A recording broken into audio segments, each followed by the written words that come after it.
আসসালামু আলাইকুম বন্ধুরা, ইউটিউবে আপনারা অনেক ভিডিও দেখে থাকবেন যেগুলোতে বলা হয় যে আনলিমিটেড ফ্রিতে এমবি ইউজ করুন প্রতিদিন। আসলে এই ধরনের ভিডিওগুলো বেশিরভাগই ভুয়া হয়। তো আজকে আমি আপনাদের সাথে এমন একটি অ্যাপসের সাথে পরিচয় করিয়ে দিব যে অ্যাপসটি আপনাদেরকে প্রতিদিন সীমিত পরিমাণে কিছু এমবি দিয়ে যাবে।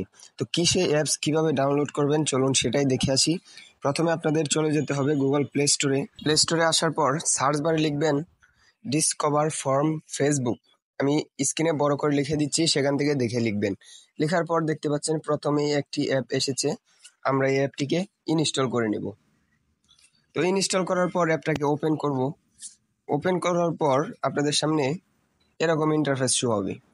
এখন আপনাদের যে কাজটি করতে হবে, আপনাদের ফোনে যদি ওয়াইফাই কানেক্ট থাকে বা ফোনে যদি কোনো এমবি থাকে, তাহলে আগে এমবিটাকে শেষ করে নিতে হবে এবং ওয়াইফাইটাকে বন্ধ করতে হবে। আপনার সিমে যাতে কোনো এমবি না থাকে, কোনো ইন্টারনেট কানেকশন না থাকে। তারপর আপনারা ডাটাটাকে অন করবেন। অন করার পর আপনারা এই অ্যাপসের ভিতরে যখন প্রবেশ করবেন, তখন এই চালিয়ে যান অপশনটা আপনাদের সামনে চলে আসবে। চালিয়ে যানে ক্লিক করার পর এখানে নিচে দেখতে পাচ্ছেন আমি স্বীকার করছি, এই অপশনটাতে ক্লিক করবেন। তার আগে চাইলে আপনারা এগুলো পড়ে নিতে পারেন। তো আমি স্বীকার করছি, এখানে ক্লিক করে দিলাম।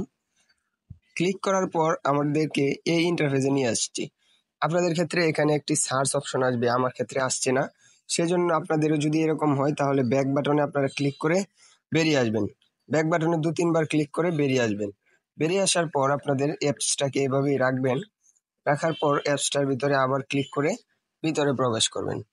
যখনই প্রবেশ করবেন, এই যে আপনাদের সামনে এরকম সার্চ অপশন চলে আসবে। তো সার্চ অপশন চলে আসার পর এখানে আপনারা যেই কাজটি করবেন, এখানে আপনারা লিখবেন ফেসবুক, ফেসবুক লিখে সার্চ করে দিলাম। ফেসবুক লিখে যখনই সার্চ করব, আমাদের সামনে ফেসবুকের একটি ওয়েবসাইট চলে আসবে, যে দেখতে পাচ্ছেন ফেসবুক। তো ফেসবুকের উপরে ক্লিক করে দিবেন। ক্লিক করে দেওয়ার পর আপনারা এখানে নাম্বার পাসওয়ার্ড দিয়ে আপনাদের ফেসবুক আইডিটা লগ ইন করে নেবেন। তো আমি এখানে আমার আইডিটা লগ ইন করে নিচ্ছি। গাইস, নাম্বার পাসওয়ার্ড দিয়ে যখন লগ ইনে ক্লিক করবেন, আপনাদের ফেসবুক আইডিটা চলে আসবে। এখান থেকে ওকেতে ক্লিক করে দিবেন। যখনই ওকেতে ক্লিক করবেন, তখনই আপনাদের ফেসবুকটা এখানে ওপেন হয়ে যাবে। গাইস, এখন আপনাদের একটা কথা বলে রাখি, এখানে আপনারা কোনো ভিডিও বা অডিও শুনতে পারবেন না। এখান থেকে জাস্ট আপনারা পোস্টগুলো দেখতে পারবেন, পোস্টে কি লিখেছে সেটা দেখতে পারবেন। তো এখান থেকে আপনারা উপরে লক্ষ্য করুন, প্রতিদিন 20 এমবি আপনারা ফ্রিতে পেয়ে যাবেন। উপরে আপনারা লক্ষ্য করুন, প্রতিদিন 20 এমবি ফ্রিতে পেয়ে যাবেন। তো এখানে আপনারা পোস্টগুলো দেখতে পারবেন, বিভিন্ন পোস্ট আছে ফেসবুকের। আপনারা কিন্তু অডিও ভিডিও ছাড়া সবকিছু করতে পারবেন। তো এখান থেকে আপনারা এভাবেই কিন্তু ফেসবুক চালাতে পারেন, বা ইউটিউব লিখে সার্চ করলে আপনারা এখানে ইউটিউব চলে আসবে।